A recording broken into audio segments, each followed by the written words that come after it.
get a little high from the fentanyl, bite down. Pray to the east, don't pray where you eat. Gon' be what it be when it's lights out. Flag on the plate, no time outs. Niggas tryna catch it.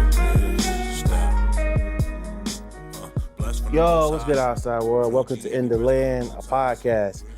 I want to thank y'all so much for coming and seeing our last episode featuring Illinois Jones of Illinois Radio, Wild Bill Smash Cam Entertainment, as they interview hits and jubilate for the album World War III. Please keep sharing, and commenting. Every single comment, every single view, it really means something. We don't have that clout game going on over here. We really be trying to share love and share, just insight, you know what I mean? So, with all that being said, and I'm a little nervous, I ain't finna hold you, because we finna bring a legend into this room. But he's also one of the reasons why I even do journalism and why I take it so seriously. I dare say this man he's had a hand in helping the blog era reach like a worldwide home when it comes to what Chicago has contributed to it. And he's very, very much so still in his prime. And he's a father, he's a married man, he's a teacher, you know what I'm saying? He's just a cool ass dude, y'all. So please give it up for DJ RTC. It's Chicago, nigga. You're gonna put that in there somewhere. How you doing, sir? What's up, man? Man. First of all, thank you so much for coming on our show. I feel like you've always been one of those individuals that was very cool with chilling in plain sight. But people, until they actually know you, they're like, oh my goodness, this dude is a very big deal. You know what I'm saying? And I feel like that comes from the blog era, you know what I'm saying? And everything that you've done with Ruby Hornet, with Columbia College, you know what I'm saying? I feel like, me being born and raised from here, you know what I'm saying? We don't really know who are the connectors and who are the people that are I guess, making the sacrifices to make Chicago music be world known. So I just want to give you your flowers because I don't think people do that enough. You know what I'm saying? Man, thank you. I really appreciate that. Yeah, it's good to be here. I'm glad I've seen that. I always appreciate you publicly on a post, giving flowers, all that. So yeah, I'm excited to talk, man. Thanks for having me on. And also, man, I'm just also pretty shy, a laid back person. So sometimes I'm just quiet because. Nah, I feel that. That's just me. I come from the same place, man. So man, look, so I think my first question I want to get into is really just your perspective on where did the blog era go wrong? And I think I want to start with that because I feel like, especially for Chicago, right? I feel like the legacy you have with Ruby Hornet, it wasn't just music, you know what I mean? I dare say you gave a lot of writers their walk in the door when it came to music journalism worldwide, you know what I'm saying? And so there was a point where it was if you weren't on Ruby Hornet, if you weren't on Fake Sure Drive, if you weren't on Pursuit of Dopeness, you kind of wasn't popping, you know what I mean? And so there was a time in the blog era where it was people were transitioning and people were kind of you know what, I don't care about music blogs anymore. So in your opinion, where do you think that shift happened? Because it was so fast and I feel like we're still just acknowledging, you know? Man, I think a few things happened if we're talking about the end of the blog era.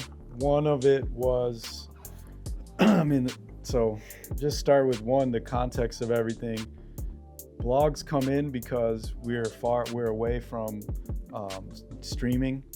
That was not a thing yet. And the physical CD, the internet had happened, file sharing had happened. So you have all these files going, CD sales are down, and artists are, still making a lot of music and looking for different things to do. And the blog where organically music had fans, writers just starting their own spots and starting their websites, sharing music, working with artists. Artists start reading these blogs and you have this whole new distribution system before social media, before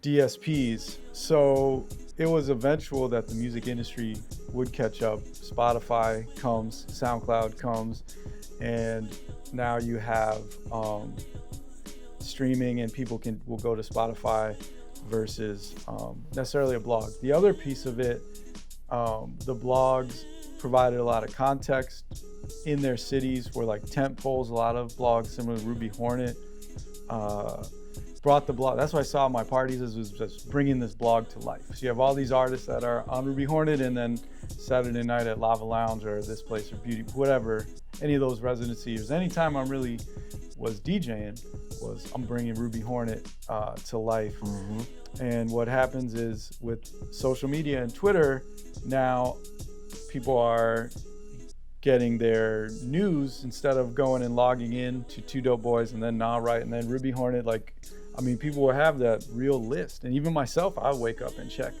all these different sites. I did the exact same. It was Fake Sure Drive. It was Ruby Hornet, Two Dope Boys, Right, Ill Roots. When Hype Beast was still like doing their Hype music Beast, heavy. Hype Track. Yes, Hype man. Track. Pigeons and Planes. What was I really liked? Do you remember Concrete Loop? I don't. I remember Karma. That was made by a black woman, and it was funny because her content was like, it was almost like the beginning of the Issa Rae era. Like she was one of those folks that like realized who she was early when she was like doing what's the title of her series? I think it was like Experiences of a Weird Black Girl or something like that. That was Issa Rae's first show. Yep. So now you have like social media evolved, the music business evolved. The people that were blogging, remember, a lot of them started out around the same age. I think we're all like early 20s. And then like the next generation, like Mike Wax, Ill Roots, these people are starting. It's like late teenagers, college students. And if the blog era is like from 2008 to 2016, let's just say that's 8 years. So if I start a blog at 22, even now I'm 30 years old, I think the original bloggers needed ways to generate revenue. You also had the blog era where, the biggest sites are true, just one person or a team. Complex enters this space with the Complex network. You have big websites and media companies, Fader, that also now where they kind of existed in this other realm of music website, they're now competing in blogs. So it wasn't necessarily, I don't think like the blog era went wrong per se, as just the industry and all these factors that went to this magic time all changed as well. And then the bloggers themselves are growing up and gotta go on to do other things. But yeah, technology probably most driving force. I don't know what else could have been done to continue the quote unquote blog era. I feel like when we talk about the blog era, because I want to get into the birth of Ruby Hornet. Okay. But I also, like, when it comes to talking about the blog era, I feel like, especially for Chicago, you know what I'm saying? Like, we have not had infrastructure since Record Row. You know what I'm saying? Like, the last time there was a real big attempt for real, was when the house music era was, like, really brewing. You know what I'm saying? When Frankie Knuckles was becoming king. You feel me? So it was like, the blog era really was kind of like the next, I guess, stage on some, at least from my perspective growing up and watching y'all, you know what I'm saying? I couldn't get in a lot of those events that y'all had back then because I was, I guess, a kid or whatever like that. But it was like my only hope, I felt like, as far as like becoming an A&R or even wanting to do something in the music industry. So it was like when these websites kind of died down, like the trenches, like artists who I knew were like, that were like, not necessarily like a drill artist or whatever, but they were like in the middle. Like they suffered, a lot of community suffered. And I feel like, I think we're calling now the podcast era, you know what I'm saying? But I feel like it's still a lot of recovery as far as like, okay, like which website's gonna post me? And now we're having like some of those old conversations about like, just like the quality of a review. Like people really still value a music review.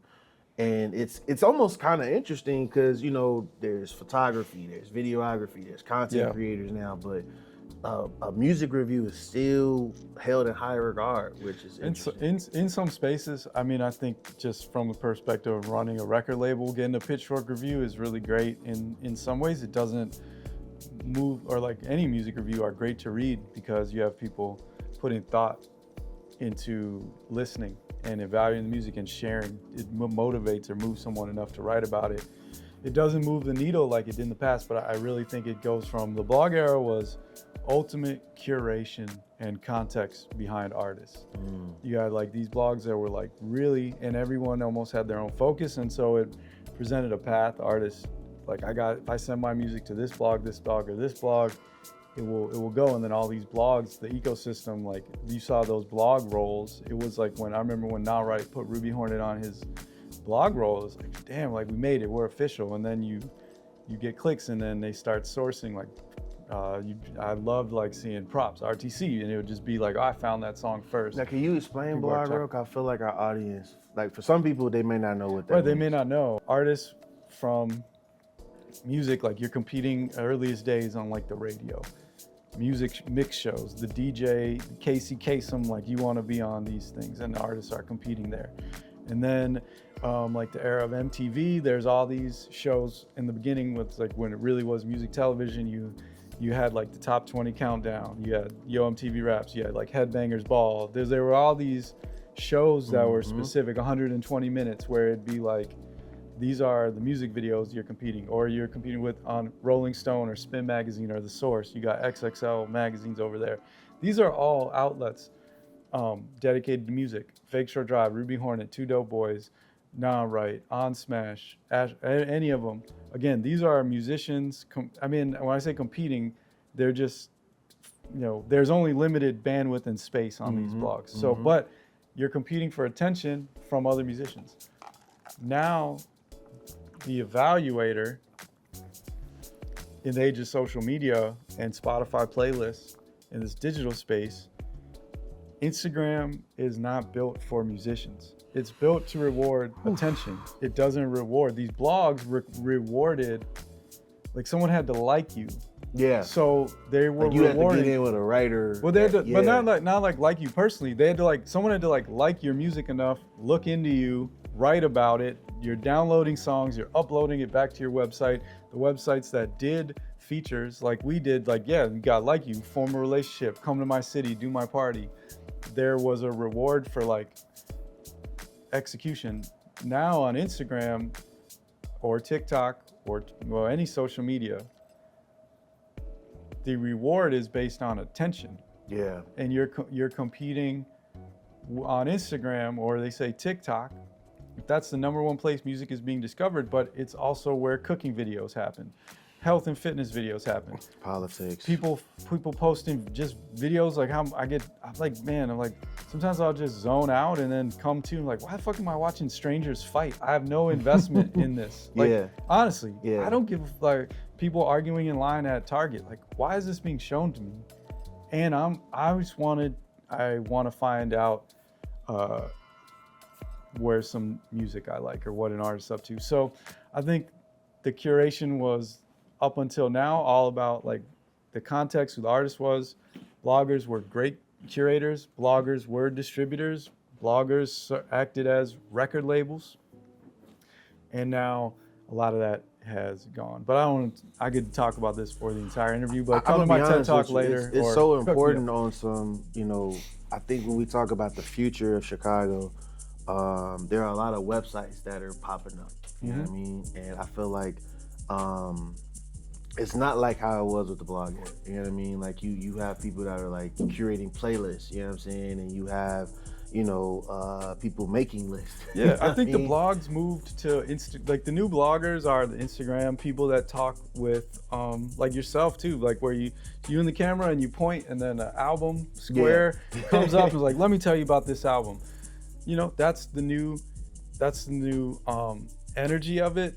But it would I don't think it's ever gonna get back to that blog era. So what I try to do with closed sessions is recognize that was a special time. It birthed our record label. It birthed everything for me. And there's a lot of people in our audience that came from that time. So I will serve them and find new ways to share that vibe, that feeling, the content, the songs.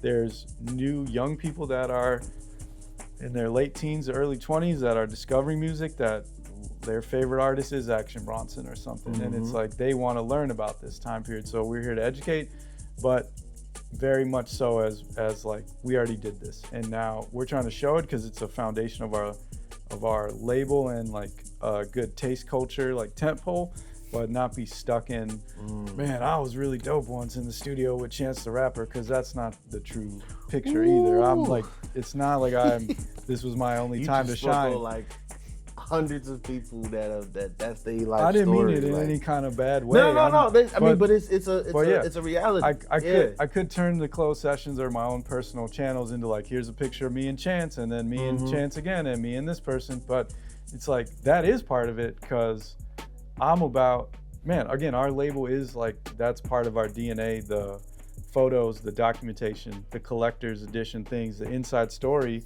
And we cared about that type of stuff. Like, and I don't know, you know, if the traditions necessarily always carry on, but that's important to us. But man, I'm doing new things all the time, and I'm not gonna be stuck in that. But Throwback Thursdays, man, we could go all day. You know, let's go. I got something queued up for tomorrow. So let me ask you this, right? Man. Let's get into it. Because the birth of Ruby Hornet and the birth of Closed Sessions, again, I feel like it's helped lead so many things in the city, right? You have Legendary Conversations, which I believe is probably one of the most important series that exists, especially for Chicago, because you keep having these pioneers from not just Chicago's industry, but the entire industry come through and, you know, talk their shit. You know what I'm saying? You have not just, like you said, like you have Closed Sessions that's talking about what was, but y'all are very focused on, you know, the future. You know what I'm saying? So can you like tell us how you, one, created Ruby Hornet, and two, how that era or that transition to Closed Sessions came to be? Yeah, for sure. Ruby Hornet, I started writing when I was like a teenager and just badgering people I looked up to for interviews. When I was in college, I was in an organization called the Hip Hop Congress, which was nationwide at different universities, and used hip hop as a launching pad for like social, political, like activism in a sense. And through there, got discovered by someone who wanted to start a website. He was another student at the school, starting a website. This was before the blog era even. And it was called SoundSlam, and he found me in like the school newspaper and just started giving me unreleased music. And hey, you want to interview Royce the 5'9"? I got to interview with this person, and here's like, I got College Dropout before it came out, and that was enough. Cool, I'll write. So we had SoundSlam. I did that for a couple years, and I graduated Indiana University, moved back to Chicago. I was teaching at a school called Henderson Elementary on 57th and Damon. I would go to school, teach second grade. Wait, did you say 57th and Damon? Yeah, between Damon and Wolcott. That's crazy. Yes. So school would end at like 2:15 or 3, whatever time. I'd most of the time go back to, on my way back to my apartment, I'd stop at my parents' apartment in Hyde Park, hook the tape recorder up to the phone, and I'm on the phone with like everyone from 2004, 5, 6, like Busta Rhymes, Wyclef, Beastie Boys. Like I'm interviewing some in person, some like from there. And then putting that out, then the blog era. I remember my guy at SoundSlam showed me Nah Right, and I was like, where are the words? Like the blogs, they're just putting up songs, and eventually because the reviews were very short. Very short. Yeah. That whole blog. Like we had the SoundSlam was a full-on website with like news, interviews, reviews. Like we had all that shit going. Kareem Abdul-Jabbar filed a cease and desist against us even once. That was really cool, being on the phone with Kareem Abdul-Jabbar's lawyer. That's crazy. Yeah. Anyway, that's a different story. But anyway, so I come back, I finished teaching, and I'm doing anything I can in music to try to just make a living. I was writing bios for people. I was working for a management company called Bandit Productions. I was running SoundSlam. I was DJing. I wrote an education a curriculum called You Can Quote Me on That, where I use music to teach sociology concepts to elementary school kids. And I'm DJing one night at a bar, and before my set starts, there was like a party. Someone was having a party there, and they're like, "Can you DJ a little bit for this party?" And I'm like, "Sure." But it was they wanted all like Spanish music. I think it was like Mexican music, salsa, and they just gave me like a CD book. And I was like, I don't know anything about, like, I really don't even know what's on these CDs. I just started putting things in, preview it in my headphones, and just start picking songs. Mm-hmm. And someone comes up to me, they're like, damn, like, what do you know about, like, I don't know, what do you know about like salsa music? Or what do you know about Spanish music? It's like, man, honestly, not much. They're like, oh, man, you're killing, these are dope. And it turned out that guy, his name was Omar Solis, and he was had a lot of domains and had ad networks. So one of the domains he had and wanted to make part of his ad network was a domain called Ruby Hornet. And they didn't know really what to do with it. And he met me, and they'd also like worked with some artists and this and that. And he, like, I met him, and I think first thing he did was have me write a bio for an artist. He was trying to start something. And I wrote this up and gave him, like, interview. I think I interviewed the artist, and he liked it so much that he just kind of like let go of the artist, and we're like, hey, you want to make a website? Like, I'll give you rubyhornet.com, make some meaning. So like we made up a meaning for it, and I don't think that at the time he thought that I would like do it like that, like care so much. But yeah, it just was like all day, every day. I had a lot of contacts from SoundSlam days because I was in touch with every major label and my indie label too. Like, again, they had this whole system of publicists and PR, and man, I was already deep in that.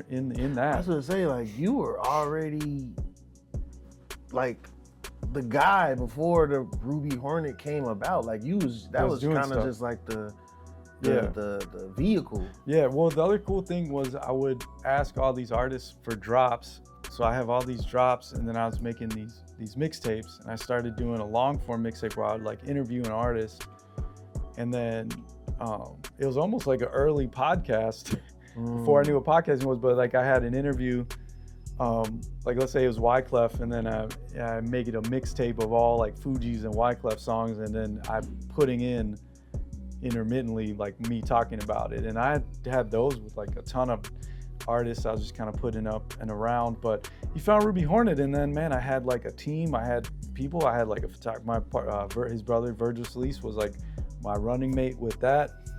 And that was how Ruby Hornet really started. And we were just right place, wrong time. And I was friends since I was a kid with. I had a friend named Jabari Evans. We played baseball together. We actually won 2 different championships in our baseball league on the same team. And I was on SoundSlam one day, and my partner, the Metronome, he's a DJ. We went to school together, all went to Indiana together. He's a really great DJ in Indianapolis. It's still doing it. I was looking at SoundSlam one day and saw an interview with an artist, and I was like, man, this dude looks familiar. That's Jabari, and it turned out to be Knowledge, who from Kids in the Hall. So, damn. So I connect with him again. Shout out Brainiac Society. Because I now have Ruby Hornet, and he's on Kids in the Hall, at that time with Raucus. And was this like when they had just put out their album? They had just put out the Winner's Circle. No, yeah, Winner's Circle maybe. But the one with that, he moved back, and he starts like, anytime I'm DJing, he's coming and rapping, and he is like leading this blog. I mean, he's like him and the cool kids. We're definitely at the forefront of this. So yes. He is one of my friends from growing up, and I did that Welcome to Brainiac Society mixtape with him. He put me on to like Pac Div, and was Vic Spencer on there too? I don't know if Vic Spencer was on that one. Okay. He was definitely part of that. And so this must have been a little before. I met Knowledge before all that, and like as we're going, he starts bringing on, like, he brought Vic Mensa into the fold. I remember, man, being around Vic Mensa. There's a great picture of Vic Mensa at a party we did, and he's probably like 15 or 16 years old, but he had like his hair slicked back. He had a little facial hair, passed as 21. It was like Digital Freshness with like Mike Posner. Damn, Digital Freshness. Treaty Crew. But that's how Ruby Hornet started. He just kind of gave me these keys. Through that and through Knowledge starts inviting me to the studio. He would list me sometimes as his tour manager, so I would be backstage. We're at Rock the Bells Festival. We're backstage. There's another like kind of awkward white dude in there that I didn't know, and turns out he was Michael Kolar, and they were recording who was mixing and mastering and recording everything. And Knowledge invites me to the studio one night. He's gonna record something new. I'm in the studio. That guy Mike walks by, and we're both kind of like, "What are you doing here?" And he's like, "I own the studio." I'm like, "Oh, I'm here because we're gonna put this out on Ruby Hornet and my mixtapes." And then me and Mike sparked up a friendship, and he started mastering my mixtapes. I tried to pay him for a mixtape, and he said, "Man, we could do that. Like, we could transact every time, or how about this? Like, you got the blog. When I come, I bring a camera. Like, I'm putting things out. There's photos." He just like, "Man, I see the blog, Ruby Hornet. If you want to use a studio, man, you can use it anytime you want. But just please use mine." Yeah. And I was like, bet, because I wanted to. My original goal was like, again, be like the DJs that inspired me to start DJing, like a DJ Babu. He had his own albums, like the Duck Season series, or you had DJ Drama. Like Drama, Green Lantern. Damn. Tony Touch, whereas like I wanted DJ RTC album. Those first closed sessions releases, they says like DJ RTC presents. Like those were really my supposed to be just my albums. And so I started bringing people to the studio. We start like now it's like, all right, come to the Chicago. You can rap next to me in the DJ booth, do an article for Ruby Hornet. We're gonna make a brand new song and put all that shit together. And eventually the closed session we just didn't even know what we had, but we just knew after the first one with Currency, like let's like just make another company. Wait. So we made I'm another sorry, company over here. It's just you just ran past like 5 to 7 years of my life. Cause like I remember the records that with Currency, Action Bronson, Thelonious Martin. I think you had one with Vic Mensa. But you gotta understand, man, we were seeing these people every day. Like there's a Kid Cudi song that runs through my head all the time. It's called Mojo, so dope. I don't know if you're a Kid Cudi fan. Man in the Moon soundtrack, he's part like, 2, yeah. He's like, give a fuck about a lifestyle, give a fuck about a motherfucking lifestyle. We live this shit. It's like that was like my anthem. Where like this is not like something where like when you say we did so with Vic, man, I would see Vic Mensa at least multiple times a week. He would call me sometimes and just on a random like Sunday or Saturday, just call me and be like, "Hey, I just finished a song with Thelonious. You down to put this out?" And we just put it out on Ruby Hornet. We put out his first, the Straight Up EP, which I think maybe many people may have missed. One of my favorite records from when y'all started doing that series was On God, Dally Austin, Saba, No Name. Yep. I feel like it's one more person. Mick Jenkins, yep. God, really the most. That was the coldest day of the year. There's that polar vortex. And I remember the photos. Yeah. Like I think y'all was at Soundscape. Yeah, we did everything at Soundscape, which is now so he sold that building to Chris Classic. It's Classic Studios, but I told Chris like, man, my DNA's all over. Like you can't. You're not like my spirit's in that building. I don't think that, bro. That particular record, that was when I was like, I had to been like middle 20s. I'm like 34 now. Okay. I was so thirsty to like just be a part of closed sessions on some. That record specifically was like very telling of what was happening in the scene on some. You know, this was when Chief Keef was king, you know what I'm saying? Right. So it was like, no one was quote unquote doing that boom bap or that hip hop, like real founded, like sound, you know what I mean? And so with On God, shout out to Solar 5 and that team, like crafted, and they were already doing crazy stuff, you know what I'm saying? I wanna say Trees and Truths by Mick Jenkins was already out, you know what I'm saying? So it was like when you brought all of them together, like I remember No Name had a bar, I think she said, album ain't coming out to. Right. Yeah, like it was like, because we were really thirsty for a No Name album at that time. Yeah, like, and it was, man, you know, I remember they were all different levels of like doing stuff, but that was the first time they're all in the room to record together. And No Name. You said that was the first? That was the first time they had worked together separately or but in the same room on the same song. That was the first time, and we had different, you know, connecting points with each of those artists. And I remember like No Name just being new, even just formal songs. She is someone that put out a couple songs. I remember seeing No Name for the first time at a YCA thing, and then that same day going back to my apartment and like, you can find it probably on Ruby Horn, where it's like, I just saw this dope new artist named No Name and like found her stuff, but I don't think she had even recorded that actually in a recording studio that much. Probably at U-Media. Yeah, it was probably at the studio at U-Media. There's a part in the documentary where she's like, can I just practice this first? And Mike is like, no, this is a recording studio, not a practice studio. Because he's just messing around like that. But it was interesting, man. And then you had like Mick Jenkins and Saba farther along on the precipice of like, you know, their different levels. But that was a great song. That was for Closed Session. That was going to be on Closed Session Volume 3. Which just never fully materialized, but we have a 7-inch of it, and it's out and doing, just like out there. And then that whole sound, we just put out a collection of music that existed as like Lucy's here or there. It's called Everything Must Go. Some of it just was on my hard drive, but it's Everything Must Go, B-sides, rarities and remixes from 2010 to 2016. Whoa. And you can hit play from start to finish and I think really hear a time period. Golden era of said blog era. So that just came out February 27th. It has Haji beats, songs we did with Haji, Action Bronson, Thelonious is all over it, Vic Mensa's on it. Even Lil Durk, I forgot we even did a song with Lil Durk and Alex Wiley. I totally forgot about that song. Bro. I'm trying not to be a super fan, but like I literally was on y'all's SoundCloud like every time possible. You know what I'm saying? Like I feel like y'all helped me figure out what Smino was about to do. You get what I'm saying? Because like I remember he was working closely with like them people.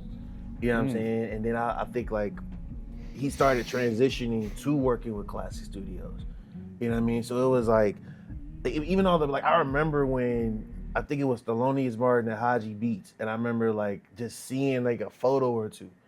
You know what I'm saying? But like that, man, that is, please y'all go pick that up. That's a very important project if you give a shit about Chicago music. But I don't want to bore you too much with, I can really talk about that all day. Sure. But the future. Yeah. So you got folks like Mother Nature, Rico Shy. I heard a little birdie told me y'all just signed a band not too long ago. Like, y'all are like, in my opinion, I feel like y'all are gearing up to damn near try to be like what a Top Dog was for like the last like 10 years, going into the future, right? Yeah. What is your perspective on where the scene is going right now? Yeah, I mean, just to your first point, I mean, I think when we started, we very much wanted to be like other labels, and you know, our goal was a Chicago Def Jam, and we had an office, and we had employees, and we took a large advance, and we're like signing a lot of artists, not a lot, but you know, a good amount for where we were at. And man, you know, I think that was a whole era of our development. Right now, I'm not concerned with being the next anything. We're just Closed Sessions, like respect to Top Dog and TDE. And we had a period, I think, like that too. And we had where that building was a clubhouse. Now at this stage in my life, man, it's like it just is what it is. Like that's just like, it just is what it is. What the scene is right now, I don't know. I know what my pocket of the scene is, and I think part of the growth and why I've been able to stay relevant is because I am no longer in a position to know about the hottest, newest thing before anyone else, like I was when I was 20 something years old, living in the studio apartment, DJing 4 nights a week in the studio every three night, any night that I didn't have a DJ gig, I was in a studio or at a concert. And not just artists in Chicago, but all around the country. I'm getting songs sent to me all the time. So that was like, asked me what the scene was, man, this is the scene, going back to that Kid Cudi reference. Now, like you said, I have kids, I have a wife, I'm older. So I don't think there's any 18 or 19-year-old that makes a song, just like, I gotta get this to DJ RTC or closed sessions right now. They may not know who even I am right away, which is cool. My thing is like, the scene that I'm at is, how do we continue to develop where you can have a long career? And like Legend Conversation is like, I know that pocket of creators that where we were told maybe at this age we should be retired or have a quote unquote real job, but through Legend Conversation every quarter, every few weeks, boom, I'm in a room where all these people my age, or I mean, it skews. I think we've had people from in their 50s to in their 20s, but you got a nucleus of like, damn, you're doing this, you're doing that, that's dope. You've opened this restaurant, you're doing this with a clothing brand, you're making this type of art, media, whatever. And I think that scene is vibrant. I think as the scene overall, music, etc., continues to grow, technology grows, we're able to see what that is.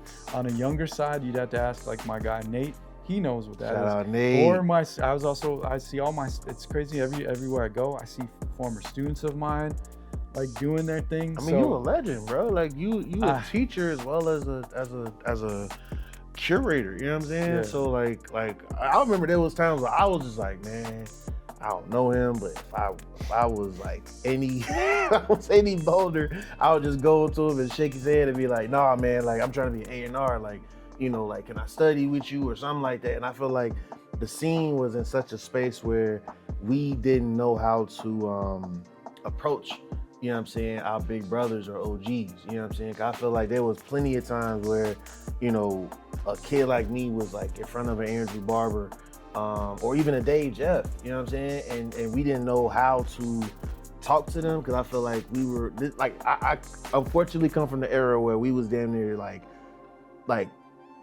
just talking shit to our OGs, you know what I'm saying? It was like, it was almost like well, if y'all ain't gonna help me, then fuck y'all, you know what I'm saying? Right. And a lot of that, you know, it's no longer the case, but I feel like it did seep over a little bit, you know what I'm saying? It's growing pains. I got a lot of emails from, you know, in that time, you know, I didn't post something within a few hours, you know, people will be so impatient that a couple hours pass. It's like, oh, you're dead to me. It's just like, man, you sent me this at 2, you know, whatever. What's the crazy? what's the craziest experience you had with a person that wanted to either get on the Closed Sessions platform or the Ruby Hornet platform, and you was just like, nah? You ain't gotta say no names, but like, what was the experience where you just like, you know, is this real? I think the biggest thing was people signing up for like my classes, or going. There were students that would say like, I came to Columbia to like take your classes to. I don't teach at Columbia College anymore, by the way, but when I did, I'd have students that would be like, man, I'm just in these classes, like I came here because I wanted to. Saba told me, my first semester there, there's maybe second, I got thrown into a class called Internet Business. And he's like, yeah, I registered for this class late. I think he joined the second week of school because he was like, saw that I was teaching this. And he pretty much like, yeah, just taking this class to get my mixtape on Ruby Hornet. And we put out Get Comfortable. I think it was like the very first thing. And there's the cool photo. There's a photo of. That's before. It was Comfort Zone. It was before. It was before anything. Get Comfortable. And you funny. You just dropped that gem. There's a photo of my class, like I took where I had Pat and Chance guest speaking, and then right here, like you know how tables are U, so you have the front, like here's Pat, here's Chance, and as a student, Saba's like over here in the frame. Damn. But that's probably the craziest people doing that. And then other than that, there were like things where people would show up where I was. People would come to a lot of my DJ gigs and hand me demos. Luckily, I never had anything like super out of pocket besides emails. But the craziest thing would probably be choosing your college and paying tuition and like to do that. Lifing. Damn.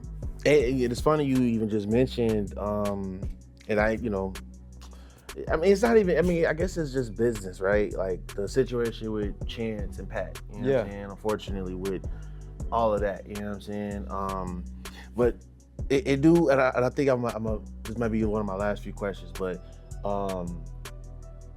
there was 2 artists I wanted to ask you about. Yeah, for sure. This first one, I ain't gonna hold you, he holds a soft space in my heart. Shout out to 2080s. 2080. Julian Malone. Yeah. I feel like dude someone's gonna try to clap me for this, but I feel like he is what Drake was trying to be on some like dude steez, and his like just overall persona was so unique at that time. It was like, it's like you hadn't heard nothing like that before. R.I.P. Julian Malone. Rest in power. He that team was funny. They crashed a video shoot for we had a song, we recorded an album at South by Southwest in a Landmark mansion. You can watch all this on YouTube. It was called Close Sessions ATX. we had a mansion. It was owned and built by the first grocery store owner in Austin, Texas. Wow. We set up a studio in this place 24/7. People are coming in and out. From like Freddie Gibbs, J. Cole was there, Mac Miller came through. It was like the Ilmore before that. Right, because this one South by was like the shit. Like it was. I just meant like it was an Ilmore concept before the Ilmore. Like it happened a couple years This was before ahead. they had that. Before they had the house. Yeah. So shout out there. The Ilmore was fun as hell too, man. Yeah. I loved going to that. But we did this song there called Natural High with the Treaty Crew, and I don't know how the 2080s found this, but they somehow got to where we were shooting, and they're in that video. And Kale's made a diss song, kind of about me, but it was so good that I put it up on Ruby Hornet, and then I sent it to Two Dope Boys. I remember. Oh my God! I think it's called Middle Finger, something about not posting them. And then I sent it to Shake and was like, "Yo, this is really dope." And Kid with Raps. That was on Kid with Raps. Kid with Raps. He was. Damn! Shout out Killcito, man. But we did a song with Julian Malone called Paradise, and Exile. He ended up.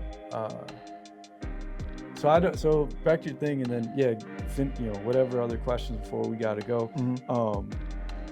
I never thought or got a Drake vibe. I thought Julian Malone was like a mad genius and facts, really caring person. From my interactions with him, he just really cared. We'll have talks. He told me like Peanut Butter Wolf. I know he signed with Stone's Throw, and then we were trying to Stone's Throw. Some of the people I knew at Stone's Throw were kind of like, they helped put that session together, and we were trying to even do something where we could help just follow through on all that. But he was so excited. Like Peanut Butter Wolf sent him some records to sample, and yeah, he was great, great artist. I lost touch with him, and unfortunately, I know he passed away. Yeah. But the 2080s, they were right there. I think that's what was cool about it. With you had the save money pocket. You had the 2080s, and then you had the Village, and then they all like did things under certain names. Yep. And that energy was awesome, man, and that was cool. We did that Digital Freshness Under 21 edition. And there's Regis. Regis. Yep. So that video. And there's a freestyle in the park. Yep. Yeah, we had that freestyle in the park. Kales. Yep. Monster Mike was in there. Yep. Chance was in there. Yep. Alex Wiley, KX, Caleb James. Damn. Legit. Ooh, Caleb James. Shout out Caleb James. That dude's still a threat. Legit. Ooh, man. And, okay, so St. Millie. I think St. Miller is in it. Yeah. So that leads me to the next person I want to ask you about. For sure. And we ain't gotta stay too long on this, but it's so funny because I feel like this is what, like, in a way, kind of formed what was, like, I guess, the rest of the blog era, like this run you have with this artist, Alex Wiley. Yeah. Again, I feel like him, He's John more Doe, like Drake, Monster Mike. Well, I think like. All right, finish your question. Oh no. The question really was just, what did that experience, like, how did it help you become the person that you are when it comes to closed sessions? I guess because it's like that was such a beautiful relationship, and again, like we don't got to focus on the negative, nothing like that. But it was like, I felt like what y'all were creating, it was so iconic to what Chicago was. Like, y'all have a record where, oh man, I'm blanking on the Pope is in the video with K-Swiss. Mensa and Wiley, you know what I'm saying, for the record K-Swiss. And that was a very important record if people understand the history K-Swiss has with Chicago. And so, like, again, like, yeah. I mean, that's yeah. His first album had, I mean, if you just look at the track list, is crazy, insane. Yeah. The other thing, so Alex Wiley, I think is. I think, man, I still listen to the music that we put out, and I think he was doing things no one else was doing. I think a lot of people bit his sound. He doesn't get enough credit for that. If we talk about an artist like influencing, I mean, I don't know. I can't say that Drake heard any of the music, but I do feel like there's influence. I mean, he influence co-signed Bibby and Herb, so he was definitely ear on the ground to some degree. But man, again, I think back to that time period, and man, it was a struggle. We were definitely in it together, sharing hotel rooms, fucking driving cross country. We did it, various states, Europe, like on bare, just balling on a budget, but we were making things happen, and like that was really fun. We're going, like, our trips to New York and like doing all the press. We were in the running for XXL freshman cover, and that experience. He was multiple, like, Hot 97, Peter Rosenberg. This wasn't the one freestyle. when Keith got on there, was it? This was in, I think, I don't know what year that was. This was like 2014 or 15. We went down to XXL. They interviewed him for like an hour, and man, we had a lot of great momentum, great times. So it definitely that was our first experience, like, really formally doing it. But so I learned a lot about how to work with artists. I learned a lot about, like, give and take. You can't, at the end of the day, like, as much bad as I want it, I can't make someone else want it. And I think it was great. It ended at that time explosively, and I'd never had someone lash out like that. It was great to see the Chicago scene. A lot of people, like, not even just in Chicago, but I was getting calls from a lot of people all over the country, just like, yo, this is crazy, and this is, like, kind of bullshit. No one really believed what he was saying, and we put out just a very clean statement of our side, and it was like, oh yeah, that all makes sense. And then he stopped. It got bad, but we were able to make peace and clarify things, and still in touch with him today.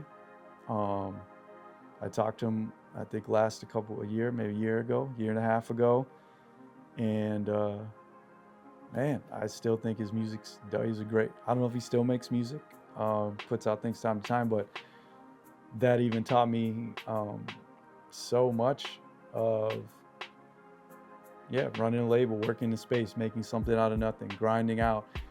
There's something that a record executive, I don't want to name, told me. He said, if it doesn't flow, it doesn't go. And that was like one of the best pieces of advice I ever got, because I was, like, struggling with, we're taught, you brought up, like, Pat and Chance, and a lot of people focus on, like, how that relationship ended as well. But when you really look at it, like, they work together longer than most manager and artist relationships. Yeah. Us and Alex Wiley put out multiple albums together. Again, visited, between me and my partner, multiple countries with this guy. grew up for a stage of our lives together. Man, things change, things come to an end. We're taught, and we thought like, you're supposed to work with the same artist forever. The artist's supposed to, we were told these stories, but what the record exec I met with, was like, how do you know, like, when you can't, you gotta maybe part ways with an artist? It's just like, if it doesn't flow, it doesn't go. If you're not flowing, it's not gonna have a hit. And that was like the best advice I got. And my goal is, again, it goes back to the same thing with like the TDEs and stuff. It's just like, man, at this stage, just I can put out music, do stuff. The Legend Conversation was a selfish thing for me. Shout out to Murs, who's just on there. Yeah. Shout out to Murs. We've had, can I give the rundown? And shout out to Dave Jeff, my partner I brought in. Absolutely. We've had Raekwon. So let's say this was a festival, a one day hip hop festival, Legend Conversation outside at a salt shed type thing. Y'all heard it on In the Land first. This is what RTC. No, I'm not saying it will be. I'm just saying, let's say we had a festival, a day, like on like a 3 to 9 or 12 to 7 type of thing. Outside, food, drinks, you had a festival. This would be the lineup on a Legend Conversation if we brought everybody out. Raekwon, the chef, DJ Jazzy Jeff, then we have the Alchemist, then we have DJ Clark Kent, RIP. We'd have to like use a hologram or something. That would be damn. Then Just Blaze, then DJ Premier, then we'd have DJ Muggs, then we'd have Bun B, then A-Track, followed by Pete Rock, followed by DJ Tony Touch, Little Brother, the Twilight Tone, and Murs. So that'd be a pretty dope, like, little outdoor hip hop festival, huh? First of all, if I can do anything to help with that, like even just the daydreaming or the bulletin board making of that has to happen on some, like, I think Chicago is going in such a very interesting place, and I think dreaming that big is really important. You know what I'm saying? That's. It'd be a cool festival. So that would be a beautiful festival. We'll see. Man. But yeah. Whew, okay. Because we could really keep going. We could keep going, but I gotta. I thank you so much. Yeah, you gotta be a dad. So I thank you so much for coming on this episode. We're finna get into our segment. This, that, or a shot. We're not gonna make you do no shots. You know what I'm saying? You're gonna be on daddy duty. Sounds good. But the whole concept of this series is to basically just give you a choice of 2 things. Okay. If you could choose just one of them, explain why. And if you can't, then you would just choose both, and then you would have took a shot. Okay. Cool. Yep. So, you ready? Let's do it. All right. See how you like this one. Kids in the Hall or Vic Spencer? Man, Kids in the Hall, Jabari, like I said, is someone I've known since I was like 8 years old, maybe younger. I don't know when we first met, but man, and this is no knock on Vic Spencer at all, but Kids in the Hall, I mean, again, they did something, like them and the Cool Kids were doing things and ushered in things that no one else have been a part of. And that's not to say like Vic Spencer does a lot in like his direct to fans and sells music and has charted his own path for sure. But the discovery, my relationship with Kids in the Hall, I mean, it was a lot deeper, like there was a period, same thing where I was like talking to them every day. We had all those experiences, knowledge, hosting a ton of my parties, knowledge, telling Currency to come work with us. Like, it's a no-brainer, man. Kids in the Hall are huge. Shout out to both of them. Whew, that was a good one. Okay. Fly or St. Alfred's? Yeah, for sure. I mean, Fly is like, Fly also. Created by Dave Jeff, by the way. Created by Dave Jeff. So I grew up on Hyde Park Boulevard between 55th and 54th Street.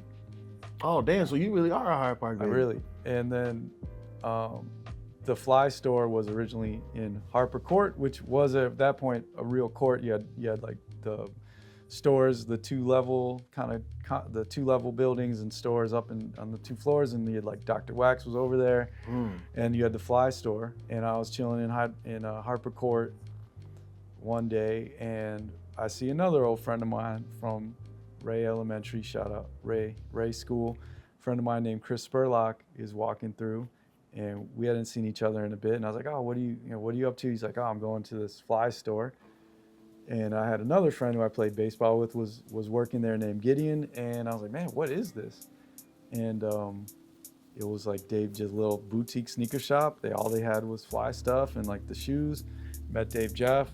I'm kicking it now out there every day. I bring my turntables in there. I'm DJing on Saturdays. We had a little talk show called Saturdays on the Fly, where like it was like our own Rap City type of thing, where like I'm DJing and Dave is on a couch, and we interviewing artists, where we would just do that while people were shopping. We did episodes with like Rhymefest, Juice, I think, came through. So Fly for sure. No. Again, I love St. Shout out St. Alfred's. I love St. Alfred's and have great memories of that. But I DJ'd. There's a Fly block party I was able to DJ with like Timbuktu, me, Terry Hunter, Just Blaze DJ'd that. Like Keith Murray was there, PD Crack was just in the Harper Court. So yeah, Fly for sure. I had a shirt, it was like Fly, I had one, like he made me an official Fly DJ. I had the shirt and everything, and it was cool because I was gonna say that's probably worth something. the other people I saw with that shirt are like way bigger and better DJs than me. Like Jazzy Jeff is wearing that shirt. Or I saw like Clark Kent wearing the shirt, or Just Blaze would wear the shirt. It's like, shit, I got one of those shirts. That's huge. Damn. All right. See how you take this one. DJ Premier, but Thelonious Martin. I mean, it's almost like apples and oranges. It's interesting, but just to like be cool. I mean, DJ Premier, obviously he is a groundbreaking. Another just man. He just is hip hop in a sense, like the genre. He's a huge part of it. When we had our legend conversation with DJ Premier, so at Dorian's, I would always also DJ the night. So we went in order, like Just Blaze, and the next one was DJ Premier. So I'm preparing my Just Blaze set, and I have to take out like huge chunks of my set because I can't play any Just Blaze songs because he's gonna play. And then with Premier, I had taken out like a whole chunk where I just am doing like DJ Premier shit. So like taking out like 20 minutes of a set. Damn. But man, Thelonious is special. He's another brilliant producer. Made a huge impact on things during that blog era. With Thelonious, he was coming to Chicago to go to Columbia College. And I gave him my number, and I was like, hit me when you land, we'll just get to work and see what we can do. And it's the first time I met him in person, I was living in the South Loop on 16th and State. So not far from where he would be in like the Columbia dorms on like Wabash or one of those Columbia dorms. So he's like, cool, I'm at my dorm, about to leave my dorm. So I'm like, cool, like this dude should be here in like 10 minutes, 15 minutes. He's like about to get on the bus. A half hour, 45 minutes go by, and I'm like, man, where are you? And this dude took like the bus the wrong direction. God damn. So he comes over to my house, my apartment, and we start making a list of like, who do you want to work with? And it's like Action Bronson, Pac Dib, Mac Miller. Like this list written down. I wish I still had this piece of paper. And I was like, all right, man, we're gonna get to work on this list. And he's told this story before too, but he was going to freshman at Columbia, and we booked like Action Bronson to come. Like, man, give me a folder of your beats. We're gonna get this going. And Bronson comes and he picks the beats, and I hit Thelonious like, yo, man, get over to the studio now. And this guy just stands up in the middle in class, is like, yo, I gotta go. Action Bronson's about to rap on my beats, and he just leaves class. As he should. And then for that whole summer, 2012, he he was just also same thing. He just had a Unstoppable. room. Yep. He just had a room at Soundscape, and everybody is coming in and out to work with Thelonious, and he produced a lot of our stuff like on these compilations. And I remember when that Mac Miller verse came through. I remember when like a lot of things. Was that the? I threw a birthday party for him at my apartment actually, and his dad brought a birthday cake that Shout out Johnny Smalls. Yeah. So Was that Mac Miller verse the one that was on Wonder Kid? no, it was on a Oh, song damn, this is called. another verse. It's on a song called Black Acura. It's Pac Div and Mac Miller. Black Acura. Damn. I remember being in the studio when they sent that back, and it was like jumping up and down. But, like a lot of those first moments for a lot of different artists like happened in this kind of one of these things. You that Cool. guy. You that guy, man. Okay, so it's gonna be my final one. All right. Rico Shy, Mm. Mother Nature. Yeah. Without Mother like that Nature, pause. I don't really meet. Well, without Mother Nature, I probably don't meet Rico Shy. I found Rico Shy through like Mother Nature music, and I think it was a Manny Jordan song Yep, shout out Money Jordan. that I first saw that made me get in touch with Rico. Mother Nature's dope. We put out. I'm really proud of the work we did with Mother Nature. They're not necessarily on closed sessions anymore, but always part of closed sessions in that regard. I just talked to Kat a couple days ago. Shout out 3V. I know they're Agency, preparing yeah. a new album, and Rico Shy is one of the few new artists that, like I said, you know, building anything from scratch. To do anything in the music industry definitely now is extremely difficult. I think it's harder than when we started, and the blog era made a lot of things easier as far as like making things happen in music. So it's really hard. Rico is like one of the few artists that I'm up for that challenge, you know. If I can be a buck with you, and this is just me, again, being here, but outside looking in, I feel like I ain't seen this excitement from you damn near since Wiley.